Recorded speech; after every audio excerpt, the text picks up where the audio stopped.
Hi hello everyone, જય શ્રી કૃષ્ણ. કેમ છો બધાય? હવે લેક્ચર નંબર 6 ની અંદર આપણે ઓઝોન પૂરું કરી ગયા હતા, એટલે ઓઝોનની બનાવટ, ગુણધર્મ અને ઉપયોગ. આજે લેક્ચર નંબર 7 ની અંદર આપણે સલ્ફરની શરૂઆત કરશું. સમૂહ નંબર 16 નો બીજો તત્વ છે જેનું નામ છે સલ્ફર, તો આપણે સલ્ફરની શરૂઆત કરશું. હવે સલ્ફર છે એ સલ્ફરના અગત્યના અપરૂપ, એટલે સલ્ફરના એકચ્યુઅલી મેઇન બે અપરૂપ છે કુદરતી, પીળો સલ્ફર અને મોનોક્લિનિક સલ્ફર. પીળો સલ્ફર રોમ્બિક સલ્ફર અને મોનોક્લિનિક સલ્ફર. રોમ્બિક સલ્ફરને આલ્ફા સલ્ફર કહેવાય, મોનોક્લિનિક સલ્ફરને બીટા સલ્ફર કહેવાય.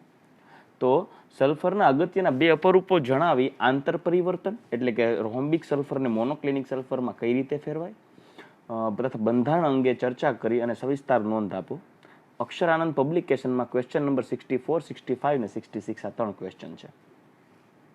તો મિત્રો શરૂઆત કરીએ રોમ્બિક સલ્ફર અને મોનોક્લિનિક સલ્ફરની. રોમ્બિક સલ્ફરનું અણુસૂત્ર એસાઇડ છે અને મોનોક્લિનિક સલ્ફરનું અણુસૂત્ર પણ એસાઇડ છે. આ બેમાં ફરક શું છે મિત્રો? તો ખાસ યાદ રાખજો, રોમ્બિક સલ્ફર છે ને એ 369 કેલ્વિન કરતા નીચા તાપમાને સ્થાયી છે, એ રોમ્બિક સલ્ફર. અને 369 કેલ્વિન કરતા ઊંચા તાપમાને જે સ્થાયી છે, જે 369 કેલ્વિન કરતા ઊંચા તાપમાને જે સ્થાયી છે તે મોનોક્લિનિક સલ્ફર. મતલબ સલ્ફરના બે અપરૂપો છે, જે પૈકી એક અપરૂપ ઓરડાના તાપમાને સ્થાયી છે, જ્યારે બીજો અપરૂપ ઓરડાના તાપમાને સ્થાયી નથી. જે ઓરડાના તાપમાને સ્થાયી છે, ઓરડાનું તાપમાન આપણે જે લઈએ છીએ 298 કેલ્વિન છે, 298 કેલ્વિન. જે 298 કેલ્વિન તાપમાને જે સલ્ફરનું અપરૂપ સ્થાયી છે તે છે રોમ્બિક સલ્ફર. રોમ્બિક સલ્ફર 369 કેલ્વિન તાપમાન કરતા નીચા તાપમાને રોમ્બિક સલ્ફર સ્થાયી છે અને 369 કરતા ઊંચા તાપમાને મોનોક્લિનિક સલ્ફર સ્થાયી છે. બીજી વાત, સલ્ફરનું અણુસૂત્ર છે S8. હવે જો S8 અણુસૂત્ર છે જે અધ્રુવીય હોય, પાણી જેવા ધ્રુવીય દ્રાવકમાં અદ્રાવ્ય, પાણી જેવા ધ્રુવીય દ્રાવકમાં અદ્રાવ્ય, ઇથેનોલ, એસિટોન જેવા કાર્બનિક દ્રાવકોમાં મધ્યમ દ્રાવ્ય અને કાર્બન ડાયસલ્ફાઇડ CS2 માં સુદ્રાવ્ય છે. કોણ? રોમ્બિક સલ્ફર. એ જ રીતે મોનોક્લિનિક સલ્ફર પણ કાર્બન ડાયસલ્ફાઇડમાં સુદ્રાવ્ય છે અને પાણીમાં અદ્રાવ્ય છે. જે રોમ્બિક સલ્ફર છે પીળા રંગનો સલ્ફર હોવાથી તેને પીળો સલ્ફર પણ કહી શકાય. તો આપણે ટોપિકને આગળ વાંચતા જઈએ તો સૌથી પહેલા સલ્ફરને આપણે બે ભાગમાં વર્ગીકૃત કરીએ, એક રોમ્બિક સલ્ફર અને એક મોનોક્લિનિક સલ્ફર. રોમ્બિક સલ્ફરને આલ્ફા સલ્ફર કહેવાય, મોનોક્લિનિક સલ્ફરને બીટા સલ્ફર કહેવાય. રોમ્બિક સલ્ફર ઓરડાના તાપમાને સ્થાયી છે, જ્યારે મોનોક્લિનિક સલ્ફર ઓરડાના તાપમાને અસ્થાયી છે. મિત્રો, મેં જે આ ટોપિક છે ને એને મેં તફાવત સ્વરૂપે તમને બતાવ્યું છે, બેના તફાવત સ્વરૂપે, પછી બેનું એકબીજામાં રૂપાંતરણ અને બેનું બંધારણ સમજાવીશ, એટલે તમે સમજી શકો, એકબીજાને જુદા પાડી શકો. બીજી વાત, 369 કેલ્વિન કરતા નીચા તાપમાને સ્થાયી છે. કોણ? રોમ્બિક સલ્ફર. 369 કેલ્વિન કરતા નીચું તાપમાન, એટલે ઓરડાનું તાપમાન છે 369 કરતા નીચું જ છે, એટલે 369 કેલ્વિન કરતા નીચા તાપમાને રોમ્બિક સલ્ફર સ્થાયી છે. ઓકે, તો 369 કેલ્વિન કરતા નીચા તાપમાને સ્થાયી છે રોમ્બિક સલ્ફર, જ્યારે 369 કેલ્વિન કરતા ઊંચા તાપમાને સ્થાયી છે મોનોક્લિનિક સલ્ફર. એટલે મોનોક્લિનિક સલ્ફર ઓરડાના તાપમાને જોવા મળશે નહીં. બંનેનું અણુસૂત્ર સમાન છે S8. બીજી વાત, બંનેના ગલન બિંદુની ચર્ચા કરીએ તો 385.8 કેલ્વિન ગલન બિંદુ, 385.8 કેલ્વિન છે ગલન બિંદુ, એપ્રોક્સ 386 કેલ્વિન ગલન બિંદુ છે રોમ્બિક સલ્ફરનું, અને 393 કેલ્વિન ગલન બિંદુ છે મોનોક્લિનિક સલ્ફરનું. એનો મતલબ એમ કે 385 કેલ્વિન એ 385.8 કેલ્વિન એ રોમ્બિક સલ્ફર પીગળશે. રોમ્બિક સલ્ફર 369 કેલ્વિન સુધી જ થાય છે, 369 થી ઊંચા તાપમાને મોનોક્લિનિકમાં ફરી જાય. હવે એ રોમ્બિક સલ્ફરમાંથી મોનોક્લિનિક કઈ રીતે બને ને એની એક વિશિષ્ટ પ્રક્રિયા છે. એવું પ્રક્રિયા હું તમને સમજાવીશ આ જ ટોપિકની અંદર, આપણે આગળ જોશું. પણ 369 કેલ્વિન કરતા ઊંચા તાપમાને રોમ્બિક સલ્ફર છે એ મોનોક્લિનિકમાં ફરી જશે અને 369 કરતા નીચા તાપમાને રોમ્બિક સલ્ફર રહેશે.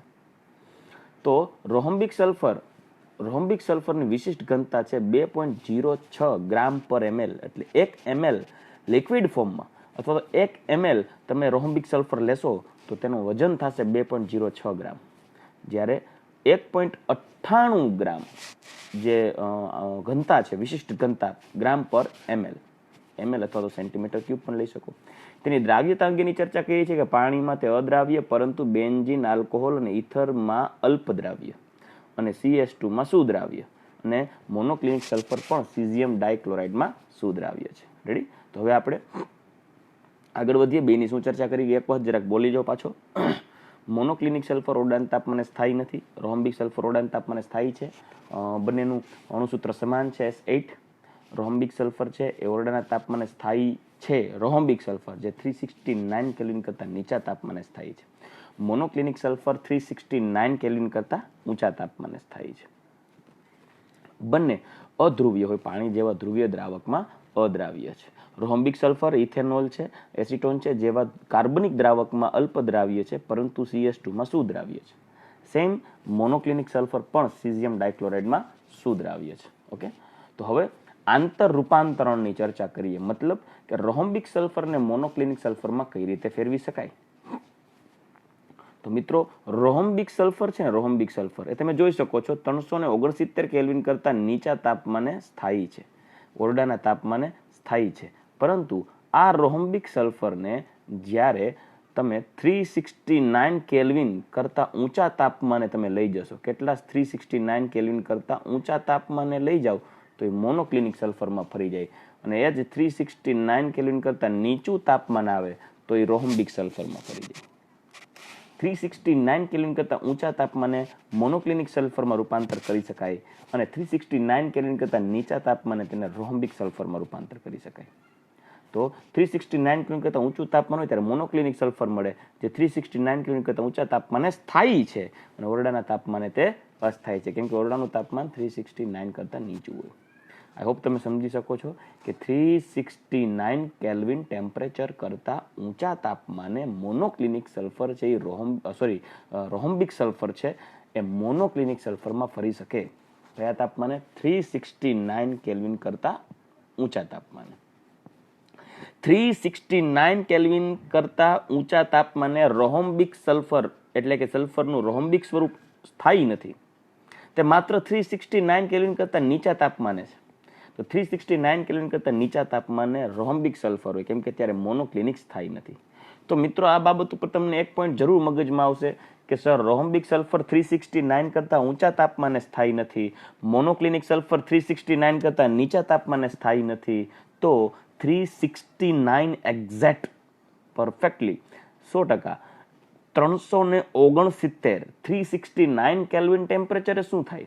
તો મિત્રો, આ બંને અપરૂપો 369 કેલ્વિન ટેમ્પરેચરે, આ બંને અપરૂપો 369 કેલ્વિન તાપમાને બે સ્વરૂપ સ્થાયી જોવા મળે. 369 કેલ્વિન તાપમાને સલ્ફરના બંને સ્વરૂપો સ્થાયી જોવા મળે. 369 કેલ્વિન 369 કેલ્વિન તાપમાને રોમ્બિક સલ્ફર હોય ને મોનોક્લિનિક સલ્ફર હોય, પણ 369 થી નીચે આવો તો બધા રોમ્બિક થઈ જાય, 369 થી ઉપર વયા જાવ તો મોનોક્લિનિક થઈ જાય, અને 369 રોમ્બિક અને મોનોક્લિનિક બંને સલ્ફરના સ્વરૂપો જોવા મળે. આથી 369 કેલ્વિનને સલ્ફરનું સંક્રાંતિ તાપમાન કહેવાય. એટલે કે સલ્ફરનું સંક્રાંતિ તાપમાન એટલે એ તાપમાન કે જ્યારે સલ્ફરના મોનોક્લિનિક અને રોમ્બિક બંને સ્વરૂપો સ્થાયી જોવા મળે, તે તાપમાનને સલ્ફરનું સંક્રાંતિ તાપમાન કહેવાય. તો 369 કેલ્વિન ટેમ્પરેચરને સલ્ફરનું સંક્રાંતિ તાપમાન, ટ્રાન્ઝિશન ટેમ્પરેચર તરીકે ઓળખવામાં આવે છે. રેડી? તો આ સલ્ફરના સ્વરૂપોની ચર્ચા કરી ગયા. બંધારણ અંગેની ચર્ચા કરી જઈએ તો સલ્ફર, આ તમે ધોરણ 10 ની અંદર આ સલ્ફરના બંધારણ અંગે તમે જોઈ ગયા હશો.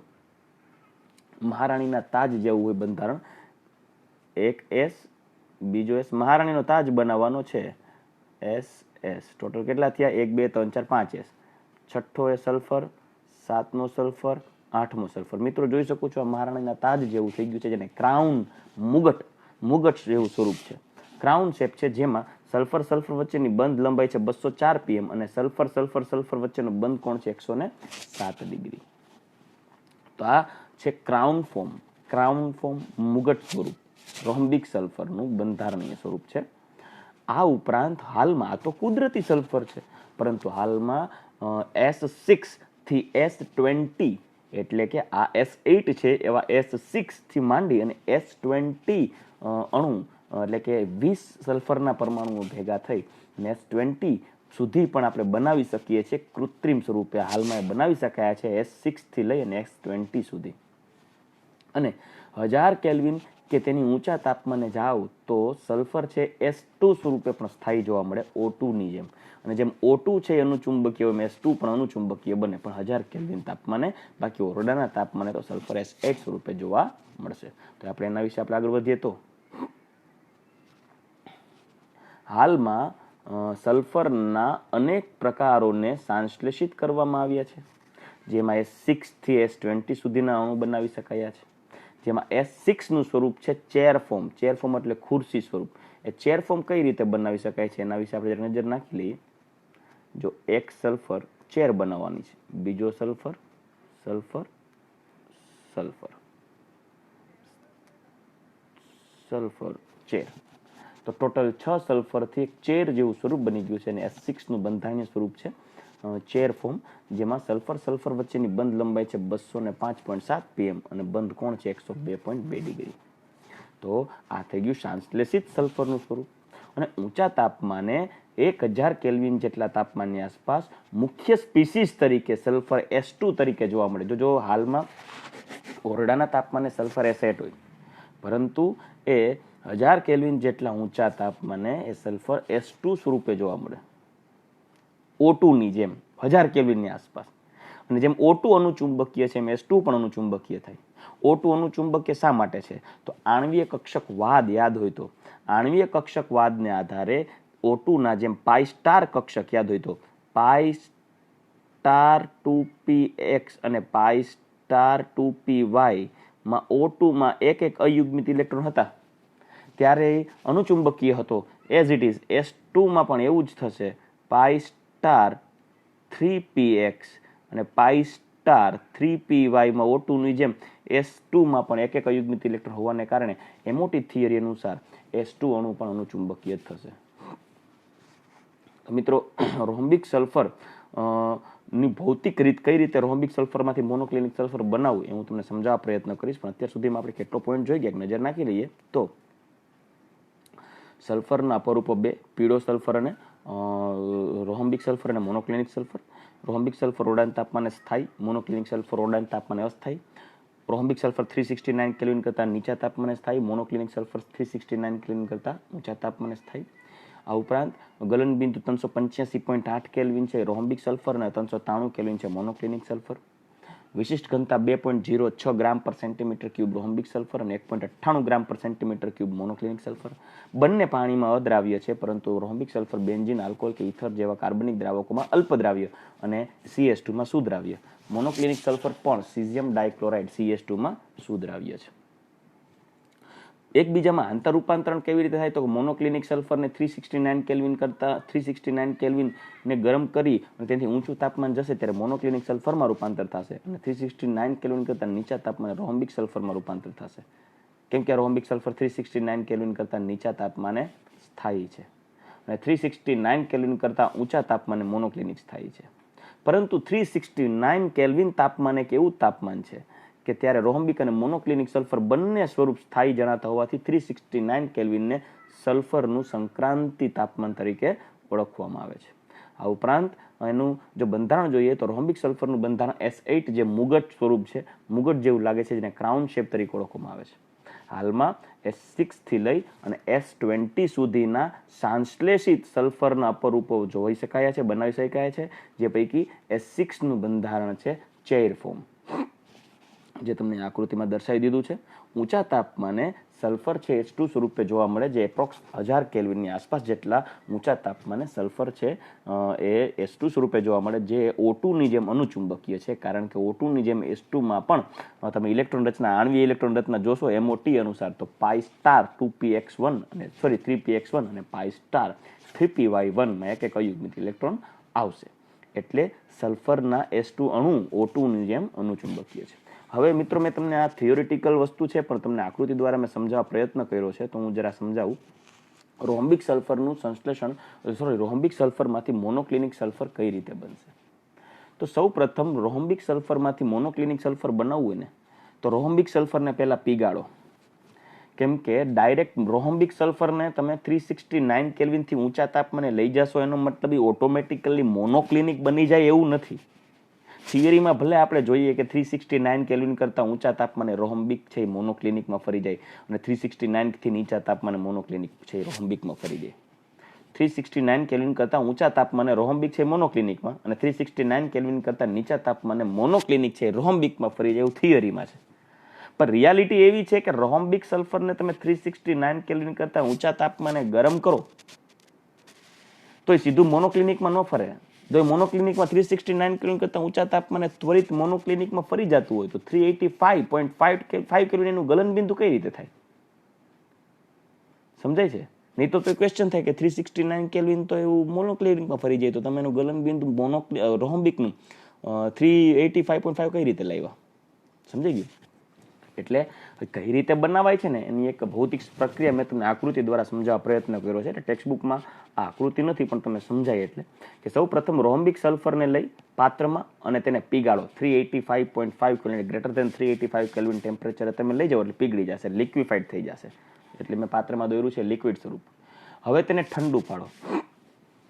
મિત્રો આપણે પાણીને બરફમાં રૂપાંતર કરવા માટે ડીપ ફ્રીઝરમાં મૂકીએ ત્યારે જ્યારે અધકચરો બરફ બન્યો હોય ને ત્યારે કેવું થશે કે તમે હજી પૂરું બરફનું રૂપાંતર ન થયું હોય, આઈસ ફોર્મેશન ન થયું હોય ત્યારે તમે એ પ્લેટને બહાર કાઢશો ને ત્યારે જે પાણીનું તમે લેયર ભર્યું હતું ને એમાં સપાટીની ઉપરની બાજુ છે ને એ પોપડી બાજી ગઈ હોય ઘન H2O ની, પણ તમે એમાં આંગળીથી છિદ્ર પાડો તો અંદરથી લિક્વિડ નીકળે, અંદર હજી પાણી એમને હોય, ઉપર જ સપાટી ઉપર જ બરફ બન્યો હોય. તો એ જે તમે ઇમેજિન કરી શકો છો, ન કરી શકતા હોય તો પાણી એકવાર મૂકીને જોઈ લો બરફ બનાવવા માટે. ઉપર લેયર થોડુંક બને ને પછી તમે પૂરો બરફ નહીં બનવા દેતા, અધ કચરો જેને કહેવાય. ઉપર H2O ઘન બની ગયો હોય પરંતુ અંદર પાણી એમને હોય. તમે લગભગ 100% બધે જોયું જશે આવું. તો જ્યારે લિક્વિડ ફોર્મેશન થાય ને સલ્ફરને પીગાળો, રોમ્બિક સલ્ફરને પ્રવાહી સ્વરૂપ બને ને ત્યારે એને પોપડી પડે ને ત્યાં સુધી ઠંડુ પાડવાનું. એટલે ઉપરની સપાટી ઉપર શું બાજી જવું જોઈએ? પોપડી. જેવી પોપડી પડે ને એટલે ઉપરથી અહીંયા એક છિદ્ર પાડી દેવાનું. અહીંયા તમે અહીંયા છિદ્ર પાડશો ને, માનો તમે અહીંયા કઈ છિદ્ર પાડી દીધું તો છિદ્ર પાડી દીધું એટલે શું થશે? તમે એને નમાવશો, આમ નમાવશો એટલે સોલિડ એમને રહી જશે પણ અંદરનું પ્રવાહી છે બરફ જે જામ્યો હોય તમે એમાં છિદ્ર પાડો ને પછી નમાવો તો બરફ તો ચોટેલો જ રહેશે પણ અંદરનું પાણી હોય નીકળી જાય. તો એઝ ઇટ ઇઝ એ જે પોપડી પડી જાય ત્યાં સુધી એને ઠંડુ પાડી જે લિક્વિડ સ્વરૂપ બન્યું એને અને પછી ઉપર છિદ્ર પાડ્યું. તો જો અહીં દર્શાવ્યું છે મેં કે ભાઈ પોપડી પડ્યા બાદ સપાટી અહીં લખ્યું છે પોપડી પડ્યા બાદ સપાટી પર છિદ્ર પાડતા ત્યારબાદ અંદરનું પ્રવાહી દૂર કરવું. તો અહીં તમે જોઈ શકો છો કે જે રેડ કલરથી મેં પ્રવાહી છે એ દૂર થતું એવું દેખાડ્યું છે ને સોલિડ છે જે બની ગયું હશે એ રહી ગયું છે. આ સોલિડ જે હશે એ સફેદ સોયાકાર ક્રિસ્ટલ્સ બન્યા છે, સ્ફટિક, સફેદ સોયાકાર સ્ફટિક. આ સફેદ સોયાકાર સ્ફટિક છે એ મોનોક્લિનિકના હશે જે 369 કેલ્વિન તાપમાન સુધી જ થઈ રહેશે. પરંતુ જે મોનોક્લિનિક 369 થી નીચું ટેમ્પરેચર વેવ જશે એટલે સીધું શેમાં રૂપાંતર થઈ જશે? રોમ્બિક સલ્ફરમાં. સમજાઈ ગયું? એક વખત એવું હોય તો બેકવર્ડ જઈને પાછો આ ટોપિક જોઈ લેજો. પીગલન કરો, ત્યારબાદ એનું ઠારણ કરો. રોમ્બિક સલ્ફર ઠરી જાય એટલે ઉપર પોપડી પડે ત્યાં સુધી ઠારણ કરી ઉપર છિદ્ર પાડી અને નમાવી અંદરનું લિક્વિડ બહાર કાઢી નાખો એટલે જે ઘન સ્વરૂપ એમને રહેશે એ સફેદ સોયાકાર સ્ફટિક છે એ મોનોક્લિનિક સલ્ફરના હશે. જે 369 કેલ્વિન કરતાં નીચું તાપમાન જશે તો એ રોમ્બિકમાં ફરી જશે. રેડી? સો નેક્સ્ટ ટોપિક ઉપર આગળ વધીએ આપણે. આ તો આપણે સલ્ફર વિશે અભ્યાસ કરી ગયા હતા. હવે સલ્ફરના સંયોજનોની શરૂઆત કરશું. સલ્ફરના સંયોજનોમાં આજે આપણે એક સંયોજનની શરૂઆત કરીએ, સલ્ફર ડાયોક્સાઇડ, અને તેની માત્ર બનાવટ અને ભૌતિક ગુણધર્મ જોઈએ. રાસાયણિક ગુણધર્મ આપણે નેક્સ્ટ લેક્ચરમાં જોશું. તો સલ્ફરના સંયોજનો, સલ્ફર ડાયોક્સાઇડની બનાવટ અને ભૌતિક ગુણધર્મ ચર્ચો અને તેનું બંધારણ ચર્ચો. SO2 સલ્ફર ડાયોક્સાઇડ, O3 ની જેમ SO2, કેમ કે O ની O2 સાથે પ્રક્રિયા કરો તો O3 બને, એમ S ની O2 સાથે પ્રક્રિયા કરો તો SO2 બને. એટલે જેનું બંધારણ છે SO2 નું એ ઓઝોનને મળતું આવશે. અક્ષરાનંદમાં 3 ક્વેશ્ચન છે, 67, 68 અને 69. આ 3 ક્વેશ્ચન, 67, 68 અને 70, આ 3 ક્વેશ્ચન છે આ ટોપિકની અંદર ઇન્વોલ્વ થઈ જશે. સૌ પ્રથમ સલ્ફરની બનાવટ જોવી હોય તો એક સિમ્પલ સાદી પ્રક્રિયા કે સલ્ફરને તમે સીધા ઓક્સિજન સાથે સલ્ફરને, રોમ્બિક સલ્ફર તમે લઈ શકો અને સીધા ઓક્સિજન સાથે તમે સળગાવશો તો રોમ્બિક સલ્ફર ઓક્સિજન સાથે પ્રક્રિયા કરી ઓક્સિડાઇઝ થઈને SO2 ગેસ બનશે. પરંતુ આ પ્રક્રિયામાં 6 થી 8% જેટલો SO3 વાયુ પણ બનશે. એટલે સલ્ફરની ઓક્સિજન સાથેની પ્રક્રિયાથી SO2 ગેસ બને છે અને આ SO2 ગેસમાં અલ્પ પ્રમાણમાં SO3 પણ મળી આવે છે, કેમ કે ઓક્સિજનના પ્રમાણ ઉપર આધારિત છે કે SO3 બને કે SO2 બને. એટલે સલ્ફરની, રોમ્બિક સલ્ફરની સીધી ઓક્સિજન સાથેની ઓક્સિડેશન પ્રક્રિયાથી SO2 વાયુ બનશે અને આ SO2 વાયુની સાથે 6 થી 8% આસપાસ સલ્ફર ટ્રાયોક્સાઇડ પણ બનશે. રેડી? ઓકે. સો નેક્સ્ટ હવે પછીનો પોઈન્ટ જોશું, એ આપણે જોવાનું છે સલ્ફર ડાયોક્સાઇડના પ્રાયોગિક બનાવટ એટલે કે પ્રયોગશાળામાં બનાવટ અને ઔદ્યોગિક બનાવટ. ઓકે, તો પ્રયોગશાળામાં બનાવટ કરવી હોય તો સૌથી પહેલા હું તમને સમજાવવા પ્રયત્ન કરીશ કે મારી પાસે માની લો કે કોઈ સલ્ફાઇટ આયન છે SO3-2, SO3-2. હું એની પ્રક્રિયા કરાવીશ. સલ્ફાઇટ આયન તમે ગમે લઈ શકો મિત્રો, એટલે કે sodium sulphite Na2SO3, calcium sulphite CaSO3, potassium sulphite K2SO3, કોઈ પણ સલ્ફાઇટ ક્ષાર લેવાનો SO3-2, સલ્ફાઇટ, ટપાલીનો ટ, સલ્ફાઇડ નહીં, ડમરૂનો ડ નહીં, ES-2 હોય. આપણે સલ્ફાઇટ ખનિજ લેવાનું અને સલ્ફાઇટ ક્ષાર લઈએ, એની પ્રક્રિયા કરાવશું આપણે H2SO4 સાથે. તો H2SO4 સાથે પ્રક્રિયા કરાવશો ને એટલે આપણને નિપજ આવી બનશે મિત્રો. એક બનશે SO4-2. હવે તમે CaCSO3 લીધું હોય તો અહીંયા CaSO4 બને, અહીંયા Na2SO3 લીધું હોય તો અહીંયા Na2SO4 બને.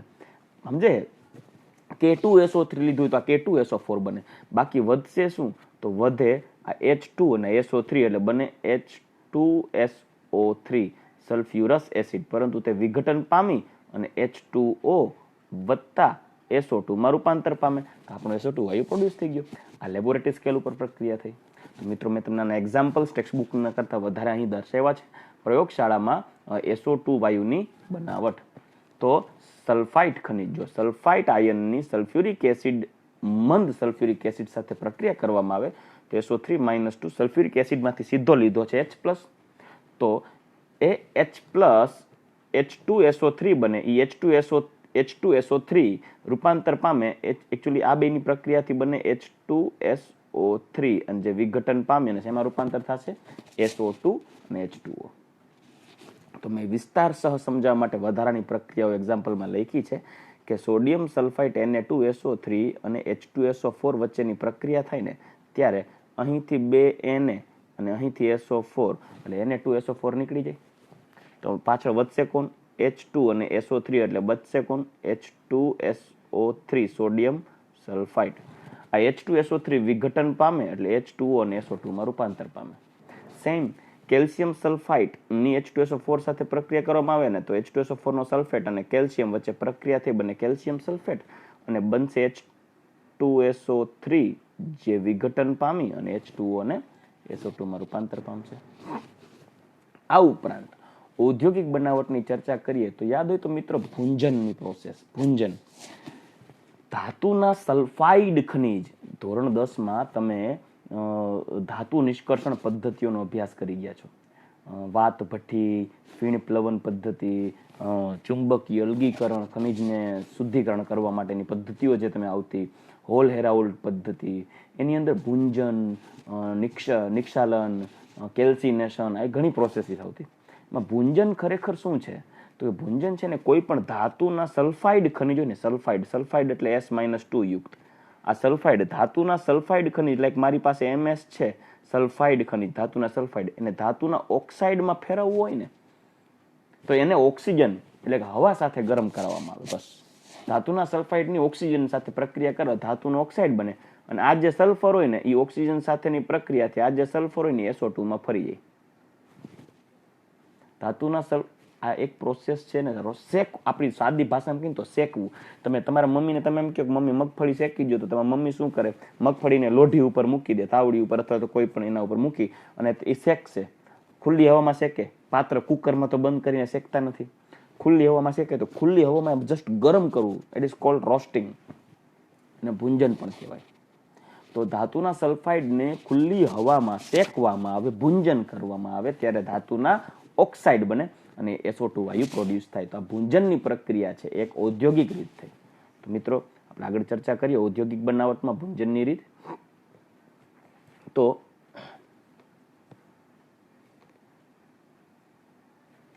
સલ્ફાઇડ ખનિજોના ભૂંજનથી SO2 વાયુ બનાવી શકાય, જેમ કે 2 મોલ્સ ઓફ PbS અને O2. તો PbO બને અને SO2 બને. રાસાયણિક સમીકરણ સંતુલિત કરીએ તો 2 મોલ્સ ઓફ PbS અને 3 મોલ્સ ઓફ O2. તો 2 મોલ્સ ઓફ PbO અને 2 SO2, ટોટલ 4 ને 2 6 જોઈએ એટલે 3 દુ 6 કરી નાખીએ. like 4 moles of FeS2 ને 11 O2, તો Fe2O3 ફેરિક ઓક્સાઇડ Fe2O3 અને 8 મોલ ઓફ SO2 બને. ત્યારબાદ Cu2S ની ઓક્સિજન સાથે પ્રક્રિયા કરીએ તો Cu2O અને SO2 વાયુ બને. તો આ બધા ખનિજ તમે જોશો ધાતુના સલ્ફાઇડ ખનિજને ધાતુના ઓક્સાઇડમાં ફેરવવા માટે ઓક્સિજન સાથે ગરમ કરવામાં આવે ત્યારે SO2 વાયુ પ્રોડ્યુસ થાય. એ SO2 જે વાયુ બને છે એ SO2 વાયુને અલગીકૃત કરવામાં આવે છે. SO2 વાયુને અલગ ચીમની થ્રુ એને અલગ લઈ અને એનો ઉપયોગ H2SO4 ની બનાવટ માટે સંપર્ક વિધિમાં કરવામાં આવે છે ઔદ્યોગિક રીતે. તો આ એક SO2 ની ઔદ્યોગિક બનાવટ થઈ. તો આપણે બે બનાવટ જોઈએ, ત્રણ બનાવટ એકચ્યુઅલી જોઈએ. એક તો સલ્ફરની સીધી ઓક્સિજન સાથેની પ્રક્રિયા, બીજી પ્રયોગશાળામાં સલ્ફાઇડ ખનિજની H2SO4 સાથેની પ્રક્રિયા અને ત્રીજી છે ઔદ્યોગિક બનાવટ ધાતુના સલ્ફાઇડનું ઓક્સિડેશન. સો લાસ્ટ ટોપિક આજે જોઈએ, અત્યારે જોઈએ અને આજનો, અને એ છે સલ્ફરના ડાયોક્સાઇડ SO2 ના ભૌતિક ગુણધર્મો. મિત્રો SO2 ને તમે પાણીમાં ઓગાળો ને પાણીમાં શું દ્રાવ્ય છે, એટલે SO2 પાણીમાં ઓગળીને H2SO3 બનાવે અને H2SO3 એટલે સલ્ફ્યુરસ એસિડ. મતલબ કે SO2 ની પાણી સાથેની પ્રક્રિયાથી એસિડ બનતો હોવાથી SO2 છે એ એસિડિક વાયુ છે. હવે એસિડિક વાયુ એટલે સ્વાભાવિક છે તીવ્ર ખાટી વાસ આવતી હોય અને દાહક વાયુ કહેવાય. એટલે તે રંગવિહીન તીવ્ર વાસવાળો એસિડિક વાયુ છે. પાણીમાં શું દ્રાવ્ય છે, ઉત્કલન બિંદુ છે 263 કેલ્વિન, 263 કેલ્વિન, મતલબ -10 ડિગ્રી સેલ્સિયસ, અને ઓરડાનું તાપમાન 25 ડિગ્રી સેલ્સિયસ, એટલે ઓરડાના તાપમાને એ વાયુ હોય. ઓરડાના તાપમાને અને 2 બાર દબાણ એને જો દબાણ આપવામાં, ઓરડાના તાપમાને એના ઉપર 2 બાર દબાણ, મતલબ વાતાવરણ દબાણ કરતા બમણું દબાણ આપવામાં આવે તો એને પ્રવાહીકરણ કરી શકાય. પરંતુ યાદ રાખો જ્યારે એને પ્રવાહીકરણ કરવામાં આવે ને ત્યારે એના લિક્વિડ ફોર્મને, જેમ કે LPG ગેસના સિલિન્ડર ભરેલા હોય, લોખંડના સિલિન્ડર હોય, એવી રીતે SO2 ને પ્રવાહીકૃત કરી 2 બાર દબાણે ઓરડાના તાપમાને વાયુ લઈ અને તમે એનો કમ્પ્રેસ કરો, પ્રેશર કરો, 2 બાર દબાણ આપો એટલે પ્રવાહીકૃત થઈ જશે. કેમ કે એનું ઠાર બિંદુ બહુ એટલું નીચું નથી, સોરી ગલન બિંદુ. એટલે આ પ્રક્રિયા કરશો ત્યારે જે SO2 પ્રવાહીકૃત થશે ને એને ભરવા માટે લોખંડના સિલિન્ડર નથી વપરાતા, કેમ કે લોખંડ એક સક્રિય ધાતુમાં આવે. હવે SO2 વાયુ છે ને એસિડિક છે, એટલે SO2 વાયુ શું કરશે, લોખંડ સાથે પ્રક્રિયા કરે ને એટલે લોખંડના સલ્ફાઇડ ખનિજ બનાવી દેશે, ક્ષાર બનાવશે, લોખંડનું ક્ષારણ કરી નાખશે. કેમ કે ધાતુની એસિડ સાથે પ્રક્રિયા કરે એટલે સ્વાભાવિક છે ક્ષાર અને હાઇડ્રોજન વાયુ બને. તો સેમ SO2 એસિડિક વાયુ હોય, લોખંડ ધાતુ સાથે પ્રક્રિયા કરશે ને તો લોખંડનું ક્ષારણ કરશે, મતલબ એનું સિલિન્ડર એ ખવાતો જશે, તો યોગ્ય નથી અને SO2 નો વ્યય થાય એ અલગથી. એટલે લોખંડના પાત્રમાં SO2 ને ભરવાને બદલે સ્ટીલના પાત્રમાં ભરવામાં આવે, કેમ કે સ્ટીલ એક નિષ્ક્રિય મિશ્ર ધાતુ બની જશે, અને સ્ટીલના પાત્રમાં ભરવામાં આવે. રેડી? તો શા માટે સ્ટીલના પાત્રમાં ભરવામાં આવે એની પણ ચર્ચા કરી ગયા. તો લોખંડના પાત્રમાં ભરવામાં આવે તો એસિડિક વાયુ હોવાથી લોખંડ સાથે પ્રક્રિયા કરીને ક્ષાર બનાવે, આથી SO2 વાયુને સ્ટીલના પાત્રમાં ભરવામાં આવે છે. હવે SO2 ના બંધારણની વાત કરીએ તો ઓઝોનની જેમ જ SO2 નું બંધારણ છે, 2 સંસ્પંદન બંધારણ ધરાવે છે. S ડબલ બોન્ડ O સવર્ગ સહસંયોજક બંધ O, S સવર્ગ સહસંયોજક બંધ O, ડબલ બોન્ડ O, બંને ઉપર એક એક અબંધકારક ઇલેક્ટ્રોન યુગ્મ. ઓઝોનની જેમ જ, ખાલી અહીંયા O મૂકી દો તો ઓઝોન થઈ જાય, બસ એટલો ફરક. તો ઓઝોનનું સંસ્પંદન બંધ, ઓક્સિજનનું SO2 નું સંસ્પંદન બંધારણ થયું. હવે એના જ્યારે સંકરણની ચર્ચા કરીએ તો SO2 ના સંકરણ માટે ઓલી ગણતરી કરીએ તો 1/2 ઇલેક્ટ્રોન યુગ્મની સંખ્યા ઇન્ટુ સંયોજકતા કક્ષામાં રહેલા ઇલેક્ટ્રોન સલ્ફરના 6, ઓક્સિજનના તો ગણવા નહીં કેમ કે O2 છે દ્વિસંયોજક છે, આપણે એકલ બંધની સંખ્યા ગણતા, વત્તા ધનભાર, સોરી માઇનસ ધનભાર વત્તા ઋણભાર, એ છે નહીં, ધનભાર કે ઋણભાર તો છે નહીં, તો ઓવરઓલ તફાવત કેટલો, ગુણોત્તર કેટલો છે 3, એટલે sp2 સંકરણ. અને sp2 સંકરણ હોય તો 3 ઇલેક્ટ્રોન યુગ્મને ક્યાં ગોઠવાના, S ની ફરતે, 1 જે અયુગ્મિત ઇલેક્ટ્રોન થયો, 2 અને 3 એમાં એક સવર્ગ સહસંયોજક બંધથી જોડાણું, એક ડબલ બોન્ડથી જોડાણું. થઈ ગયું? તો આ થઈ ગયું SO2 નું બંધારણ. sp2 સંકરણ ધરાવે છે અને કોણીય આકાર ધરાવે છે. રેડી? તો આ થઈ ગયું સંસ્પંદન બંધારણ SO2 નું. તો અહીં આપણે SO2 વાયુની બનાવટ અને SO2 વાયુના ભૌતિક ગુણધર્મ પતાવી ગયા. સલ્ફરના 2 અપરૂપો વિશે ચર્ચા કરી ગયા. એક અપરૂપ હતું રોમ્બિક સલ્ફર અને બીજું મોનોક્લિનિક સલ્ફર. ક્રાંતિક તાપમાન યાદ રાખજો, સંક્રાંતિ તાપમાન યાદ રાખજો. સંક્રાંતિ તાપમાન એટલે સલ્ફર માટેનું એવું 369 કેલ્વિન ટેમ્પરેચર છે. સલ્ફરનું સંક્રાંતિ તાપમાન 369 કેલ્વિન છે. એવું તાપમાન કે જે તાપમાને સલ્ફરના મોનોક્લિનિક અને રોમ્બિક બંને સ્વરૂપ સ્થાયી હોય. રેડી? તો આજનો લેક્ચર આપણે અહીંયા વિરમીએ. આવતીકાલે આપણે SO2 વાયુના રાસાયણિક ગુણધર્મો પર ચર્ચા કરશું. Ready? So okay, good bye, enjoy your life. Thank you. જય શ્રી કૃષ્ણ.